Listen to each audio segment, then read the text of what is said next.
राज्यातील स्थानिक स्वराज्य संस्थांमधून विधान परिषदेवरती निवडून द्यायच्या 16 जागा आणि नागपूरच्या एका जागेवरील पोटनिवडणूक अशा सर्व 17 जागा महाविकास आघाडी लढणार आहे। त्यामध्ये काँग्रेस सर्वाधिक जागा लढणार असून त्याखालोखाल ठाकरेंची शिवसेना आणि शरद पवारांची राष्ट्रवादी जागा लढवणार आहे। कोण कुठल्या जागांवरती लढणार याविषयीचा निर्णय येत्या 2 ते 3 दिवसांमध्ये घेतला जाणार असल्याची माहिती मिळते। तर उद्या महाविकास आघाडीच्या नेत्यांची पुन्हा एकदा बैठक होणार असून त्यावेळी अंतिम चित्र हे स्पष्ट होईल।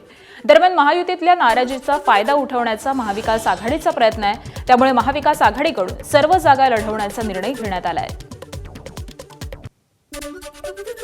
विधान परिषदेच्या स्थानिक स्वराज्य संस्थांमधून 16 निवडणुका आहेत, तर नागपूर या ठिकाणी एका ठिकाणी पोटनिवडणूक आहेत। अशा 17 निवडणुकींना आम्ही महाविकास आघाडी म्हणून ही निवडणूक लढणार आहोत आणि भारतीय जनता पक्षाचा लोकशाही विरोधी आणि जो घोडेबाजार मांडला आहे त्याचा निषेध देखील या निमित्ताने करत असताना त्या अनुषंगानं महाविकास आघाडी म्हणून या निवडणुकीला आम्ही सामोरे जात असताना आज या जागा वाटपाच्या अनुषंगानं प्राथमिक चर्चा आमची संपन्न झालेली आहे।